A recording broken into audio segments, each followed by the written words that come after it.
Hai, selamat datang di YouTube channel Ertina Barus. Hari ini saya akan sharing 4 langkah yang harus kita lakukan untuk mendirikan koperasi usaha berbadan hukum. Langkah pertama yang harus kita lakukan yaitu membentuk perkumpulan. Perkumpulan di sini adalah kumpulan orang-orang yang memiliki usaha yang sama atau kepentingan yang sama. Contoh, perkumpulan orang-orang yang memiliki usaha ternak lele, atau kumpulan orang-orang yang memiliki usaha penjahit, atau usaha salon, atau usaha-usaha lainnya. Nah, setelah kita punya perkumpulannya, selanjutnya kita sepakat. Ini koperasi mau dibuatkan koperasi usaha apa? Koperasi usaha ternak lele kah? Koperasi usaha untuk salon kah? Seperti itu. Nah, selanjutnya, kalau kita sudah menentukan jenis koperasi yang akan kita dirikan, selanjutnya kita tentukan nama koperasi yang akan kita dirikan. Nah, ketentuan untuk membuat nama koperasi ini yaitu namanya harus terdiri dari 2 atau 3 suku kata, tidak termasuk kata koperasi.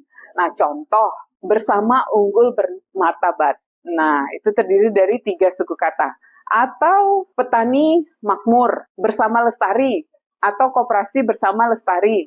Nah, itu adalah contoh-contoh nama koperasi yang terdiri dari 2 atau 3 suku kata. Jadi kalau kalian mau menentukan namanya, silahkan. Tentu namanya yang kita buat nama yang menarik dan nama yang bisa membuat kita menjadi lebih semangat sebagai pengurus dan anggotanya. Begitu. Langkah kedua, jika kita sudah punya perkumpulan dan rancangan nama koperasi, langkah kedua yang harus kita lakukan yaitu membentuk struktur organisasi. Nah, struktur organisasi di koperasi serba usaha itu ada 2, yaitu pengurus dan pengawas. Nah, masing-masing pengurus dan pengawas ini jumlahnya harus ganjil, tidak boleh genap. Nah, jadi untuk pengurus kita boleh 3 orang yang terdiri dari ketua, sekretaris, dan bendahara. Atau boleh juga 5 orang, yaitu terdiri dari ketua, wakil ketua, sekretaris, dan wakil sekretaris, kemudian bendahara. Nah, itu untuk kepengurusan, untuk pengurus, ya. Nah, selanjutnya untuk pengawas itu terdiri dari 3 orang. Yang pertama ketua dan 2 orang lainnya adalah anggota.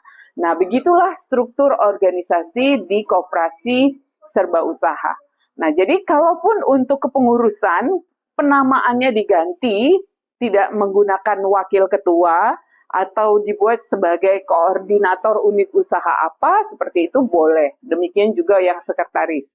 Tapi jumlah kepengurusannya itu harus 5, atau harus 3. Seperti itu. Jadi dia harus ganjil, nggak boleh genap. Nah, selanjutnya langkah ketiga. Kalau kita sudah punya perkumpulan, sudah ada rancangan nama koperasi, kemudian kita juga sudah ada struktur organisasi, selanjutnya yang kita lakukan adalah sosialisasi.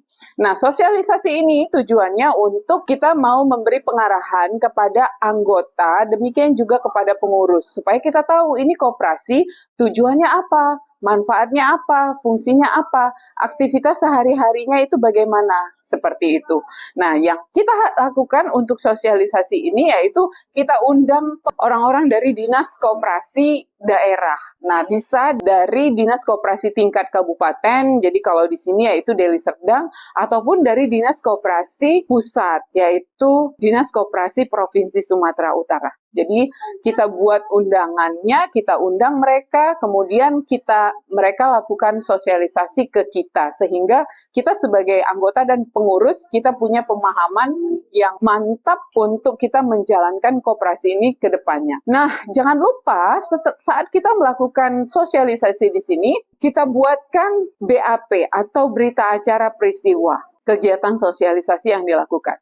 Dan ini juga akan menjadi lampiran dari berkas pengajuan pendirian koperasi serba usaha berbadan hukum yang akan kita lakukan. Seperti itu langkah ketiga. Langkah keempat, nah setelah kita lakukan sosialisasi, selanjutnya yang kita lakukan yaitu menyusun formulir pengajuan koperasi yang formatnya sudah ditentukan dari dinas koperasi setempat. Formulir kita isi sesuai dengan arahan yang ada di formulir tersebut. Kemudian berkas BAP, sosialisasi, kita lampirkan di dalamnya. Nah, selanjutnya berkas inilah yang akan kita bawa ke notaris. Untuk selanjutnya ini akan disahkan menjadi badan usaha berbadan hukum. Catatan tambahan di sini yaitu tidak semua notaris menyediakan layanan untuk menerbitkan usaha berbadan hukum. Nah, untuk itu saat kita bertemu ke notaris, saat pertama kali kita datang ke notaris, kita tanyakan dulu apakah mereka menyediakan layanan penerbitan badan hukum usaha koperasi. Nah, jika mereka punya layanan tersebut, kita boleh mengajukan berkas kita di situ. Catatan yang kedua yaitu untuk biaya itu biasanya sekitar 5-7 juta. Nah, seperti itu dia. Jadi, biasanya prosesnya itu 3-5 hari. Nah, setelah 3-5 hari, maka koperasi kita sudah memiliki badan hukum yang resmi dan kita bisa menjalankan aktivitas koperasi kita. Nah, jadi itulah 4 langkah yang harus kita lakukan untuk kita mendirikan koperasi serba usaha yang berbadan hukum. Nah, selanjutnya di video saya berikutnya saya akan sharing aktivitas apa yang kita lakukan setelah kita memiliki badan hukum. Nah, jika teman-teman masih mau belajar, jangan lupa dicek video saya yang berikutnya. Tapi kalau kalian tidak ingin ketinggalan info-info penting yang saya bagikan di channel YouTube Ertina Barus, jangan lupa untuk subscribe. Demikian sharing saya hari ini. Terima kasih sudah nonton videonya. Dadah!